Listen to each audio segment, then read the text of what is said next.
Welcome to Season 5 of the Agile Brand with Greg Kilstrom, where we talk with enterprise and technology platform leaders about the people, processes, and platforms that make marketing and customer experience successful, scalable, and sustainable. This is what creates an Agile brand.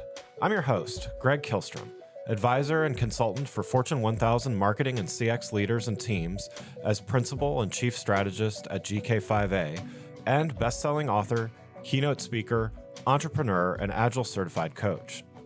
The Agile Brand podcast is brought to you by TEKsystems, an industry leader in full-stack technology services, talent services, and real-world application. For more information, go to teksystems.com. To sign up for the Agile Brand newsletter and get the latest insights and articles on marketing technology and CX, or to purchase a copy of my latest book, House of the Customer, go to gregkilstrom.com. You can also find all my books on Amazon and other retailers. And now on to the show. Today we're going to talk about demystifying CX governance, what exactly we mean by governance, as well as the components that make it truly work for an organization and their customers. To help me discuss this topic, I'd like to welcome Sami Nuwar back to the show. He is a customer experience leader and thought leader who's worked with some of the world's top brands on CX initiatives. Sami, welcome back to the show. Hey, Greg, thanks for having me again. It's great to be here. Looking forward to talking with you again here. For those that missed your last interview, why don't we start with you giving a little background on yourself and your areas of focus? Sure. Yeah, I've got over 20 years of creating and managing customer experience programs, both as a practitioner and as a consultant. It's something that I love to do. And I think I consider myself fortunate to be able to know what I love to do. I think few of us have that, but it's a passion. And I think there are different aspects of CX that I'm more passionate about. And this happens to be one of them. Governance to me is not that scary. It's often talked about, but not very well explained by our community. And those that do explain it do it in esoteric and nebulous terms. And I just don't think it's that complicated. And so I've had success, and I like to share that success with others to help them be successful. Yeah, that's great. I agree. It's not that it's complicated to explain necessarily, but yeah, definitely. We're going to dive into a few aspects of it because I think the execution of it and several other aspects is where a lot of people get stuck. So, with that, we're going to talk about a few areas of customer experience governance. And, to your point, everyone says it's important, but do they give it enough attention when it really comes down to it? So let's start with some definitions. And how would you define customer experience governance? Yeah, I think I break it into two components or two forms of governance. And these are the terms that I use. But one flavor of governance is operational, and then the other flavor of governance is accountability governance. I think they're similar with respect to the functions of the work, but they differ in what you actually are governing. So that's the question. The first question you want to ask yourself is, what are we governing? And so I think that's a daunting question for some people to try to answer, but it can be less daunting if you change the word from governing to managing. What are we managing? That's really what governance is. It's a management structure. Yeah. And what are we managing? From an operational governance point of view, what are we managing? We're managing the system, the design. If your program is an enterprise feedback collection program where you're collecting data, you're analyzing data, you're reporting the data in some sort of structured way, and then trying to influence people through that data to drive some sort of a change, that's operational governance. You're managing the ability, the method by which you collect and report that information. And sometimes the management of it can change. You may get a request. You may need to change the methodology. You might want to expand your program and have to think about how you're going to go about it. That's very operational, nuts and bolts type of work. And that's, the accountability version of it is you're not necessarily managing how you collect and report and influence others through data, but what you're actually managing is the actual continuous work that's happening to improve the business.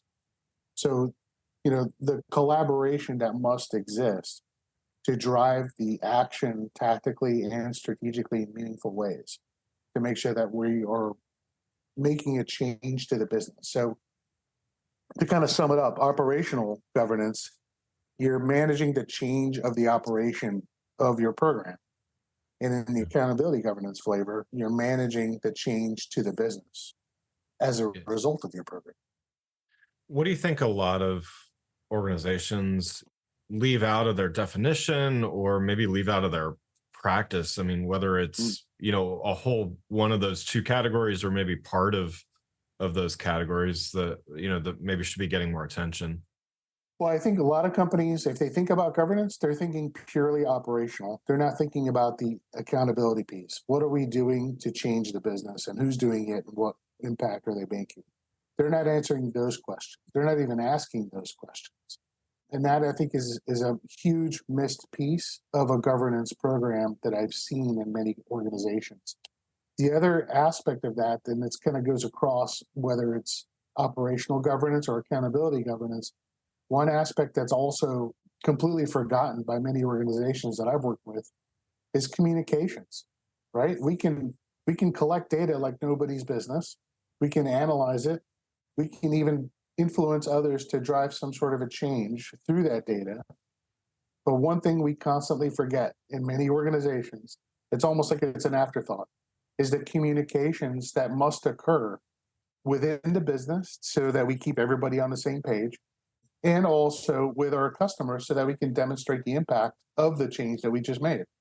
Many companies seem to forget that we can do all this work, but if we don't tell the story of the work and the impact of the work and who's doing it, then how are other people supposed to know that all this work is going on? And it's almost like it's an afterthought. Yeah, yeah. So for those organizations that are maybe a little bit behind the curve, do you recommend that they start with management and then move to accountability, or what, or do they need to start with both? It's just a matter of sophistication of each, or how do you look at that? I think you start with both, and it's a matter of sophistication of each. You don't have to do everything overnight, and it's not going to be perfect. Yeah. It's going to be very imperfect in the very beginning. And the reason it's going to be imperfect is because it's a new, for a lot of people, it's a new skill. They may already have the skill, but they haven't used the skill before. So it's going to be a new way of working. And it's like having garlic for the first time. It's going to be very foreign. It might not be tasty at first, but then you realize, yeah, I really need this. You get better and better at it as you iterate. And it's always good to start small and ask yourself the basic questions. First of all, what are we governing? What are the things that we are managing? And then let's talk about our roles and responsibilities, right? So we can have a small team of 3 or 4 people that work in different functions of the organization. We each have a purpose, and let's define what our collective purpose is as a team. Why are we doing this? But let's also define our individual purposes, right? So just like in a football team, everybody's got a job. You've got the quarterback, you got the snapper, you got the line, and then you got maybe the wide receivers, right? Everyone has a purpose. Everybody's a job, and let's define that. Let's put that on paper and codify it so that we understand where our limitations are. We also understand what we need to do to grow. Before we continue, I'd like to introduce you to a sponsor of the show, Partner Hero. Customer service outsourcing has long been available mainly to large enterprise businesses with long-term contracts and onerous procurement processes. Partner Hero is challenging business as usual and bringing the benefits of outsourcing to small and medium businesses as well as startups. With short, flexible contracts and fast ramp-up times, Partner Hero is making customer support outsourcing a viable option for small and medium businesses and startups. It's perfect for companies with seasonality expecting a temporary spike in volume or that simply need to scale up. And their focus on quality means your customers will get an experience that feels like it comes from your team. If you're ready to bring in outside customer support help for your company that feels like it's part of your existing team, check out Partner Hero. Head on over to partnerhero.com/agile, that's partnerhero.com/AGILE, to book a free consultation with their solutions team. Mention you heard about Partner Hero from the Agile brand and they'll waive the setup fee. Now let's get back to the show. And so, I want to talk a little bit more about measuring effectiveness. And so, certainly a whole other topic is measuring the effectiveness of customer experience. And again, we could do a whole show just talking about that and your experience there. But I want to talk more about how do we know if we're doing governance well, whether that is in an early stage and we're sort of learning and iterating, or at a later or more mature stage. So I guess how do you go about measuring CX governance and the Yeah. effectiveness of it? Yeah. So the answer to that is it depends on the state of your program and the level of maturity that your organization has in terms of its adoption. So let's just pretend that your program is relatively new. It may not be brand new. It may have existed. It may have existed for at least 6 to 8 months, maybe a year. It's still relatively new. And because the program is new, it's also a new thing for the business to kind of get used to. And so in those early days, your measurements of success are going to be very operational. It's going to be very nuts and bolts. It may seem basic to some of us, but what you're really measuring is, are people participating in the training?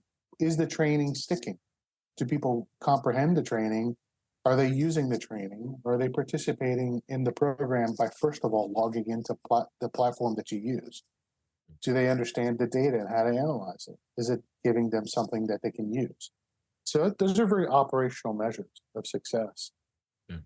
But I think as your program evolves, you get better at it, and so too does the company. The company's not going to stand still. The company is going to get better at it too. They're going to be making changes. They're going to be making improvements, and the experience as a result is going to get better over time as they do those things. And so then you start to gravitate from less operational measures of success. You can still measure operational things, but what you're really after are more strategic measures of success, where you're measuring business outcomes. And that comes later in your maturity as you get better at running the program and operating. Then you're doing the things you should be doing. And if we are doing those things, let's measure the effect of those things. So an example could be, and we're speaking purely asking the question of whether our governance function is delivering its purpose of managing improvements, right? Right. From accountability point of view, are we managing improvements? Is the business improving?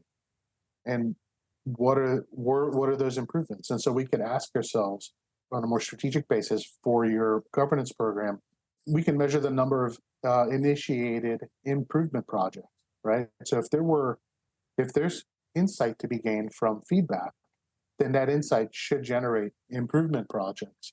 And so we should be able to measure the number of improvement projects that were initiated, how many of those were completed, and of those that were completed, what's their impact to the customer and impact to the business. We can measure all those things if we're doing things correctly on the back end.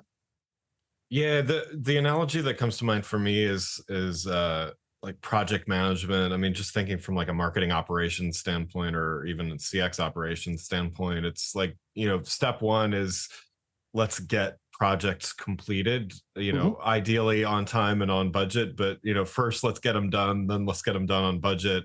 Then let's start getting, you get more and more nuanced, right? You start looking at resource utilization and, ROI of projects. And then you start looking more deeply and to your point, more strategically to the business, right? So that it feels like that. Would you agree? Yeah, that's Yeah. exactly what I'm talking about. It's as you get better and better at something, then you can elevate the type of measurement and the detail and the degree of the measurement that you use for success. Yeah. You get better at measuring. And so just like in a VOC portion of a CX program, you're measuring the experience through a survey or some other feedback mechanism, right? You're measuring the perception of the experience.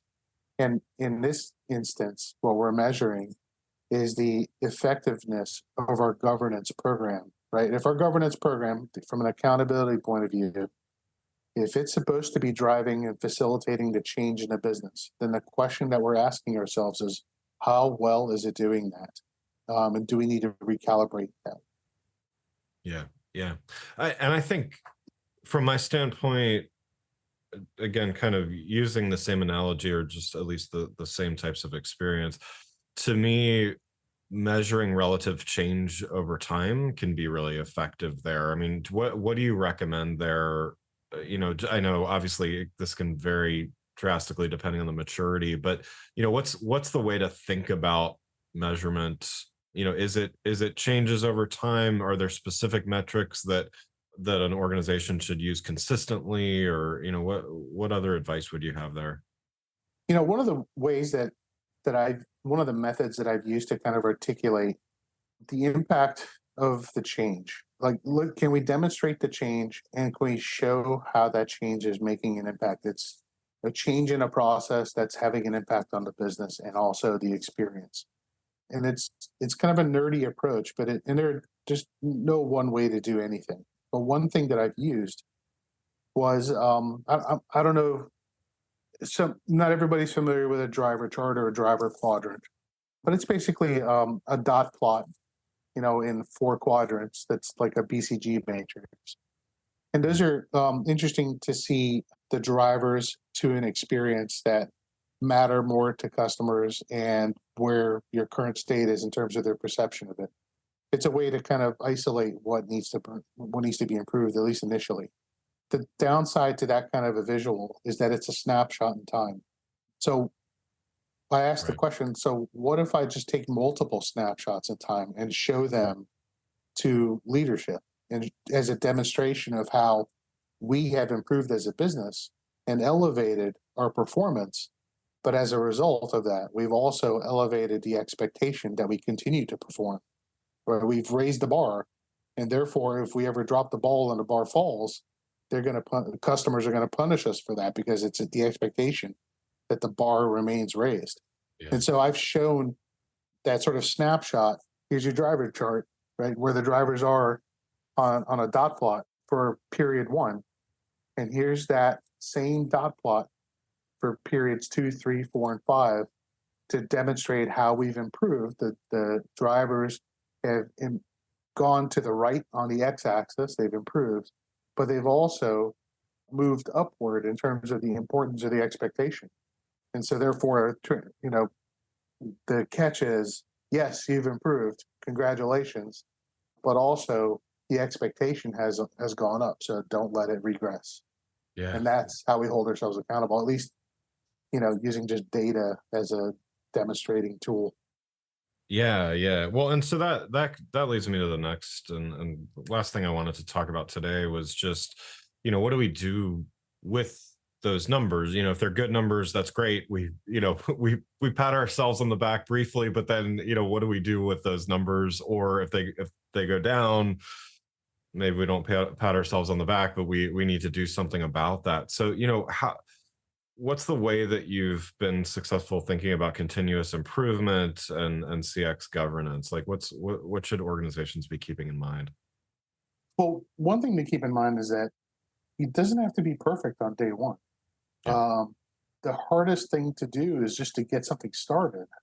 Yeah. Know that, time is the one thing that never stops. It just keeps on going. So if you keep talking about it, but not actually getting something going, accepting its imperfections and working toward making those imperfections, like decreasing those imperfections over time. If you just talk about it, then you're going to keep talking about it. And time is going to tick away and you're going to be way behind the ball. So let's just get something started, accept its imperfections, and then, be upfront and transparent about, what works and what doesn't work. And let's strive as a program and as a cross-functional team within this program to make those imperfections better so that we operate more efficiently, more effectively, and we hold ourselves accountable to that and, be transparent about that. So, Yeah. accept that you're always going to be hampered by limitations. You're never going to have all the resources. You're never going to have all the engagement. You're never going to have all the knowledge. If we had all those things, then why are we doing this? I mean, Right, I would be in right. Vegas if I had all those things. Right, right. So you're never going to have all those things. So just get something started Except that it's not going to be perfect on day one. It's going to be very imperfect. You're probably going to fail at first. That's okay. Get it restarted. Do it again. Do something different, and just kind of let it grow. And not everybody's going to come on board. Identify who your coalition of the willing is. Those people that want to participate and want to do this. Identify who those people are. Form your group. Define your individual roles and responsibilities. Define your collective purpose and advertise it, and get something going. Yeah.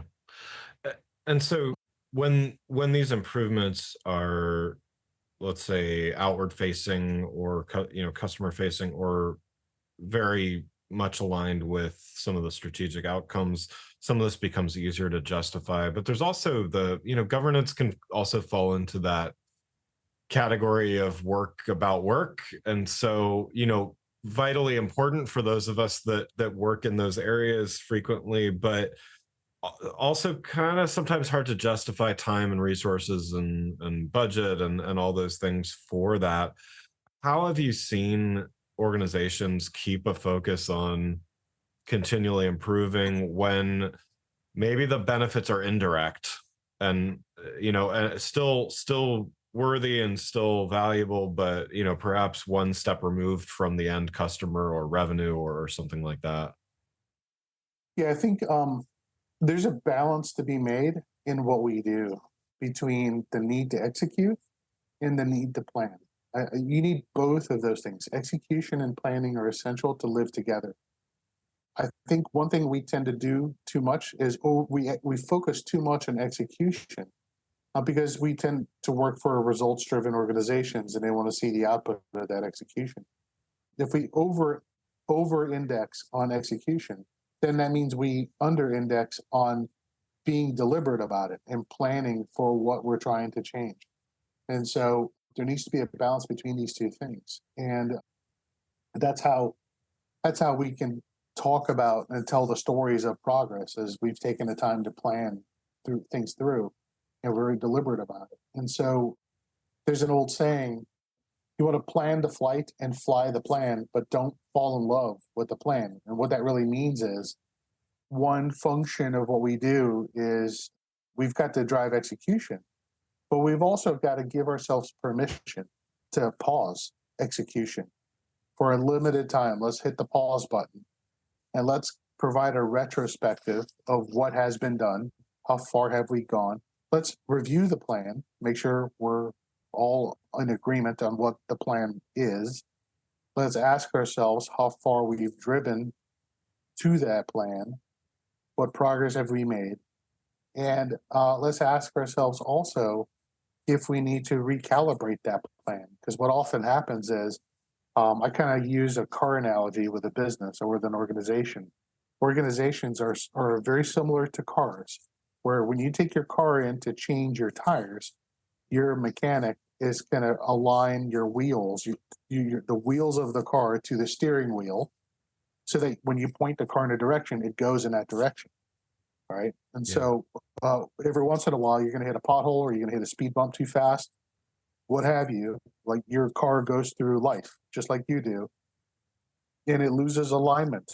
So even though you're pointing the car you're pointing the car straight, every once in a while it starts to drift because the wheels are not aligned to the steering wheel 100%. And that's perfectly normal. A business is very similar. We focus on execution, execute, get things done. But organizations are typically multifaceted with multiple parts of it executing at different levels and at different speeds. And every once in a while we lose alignment.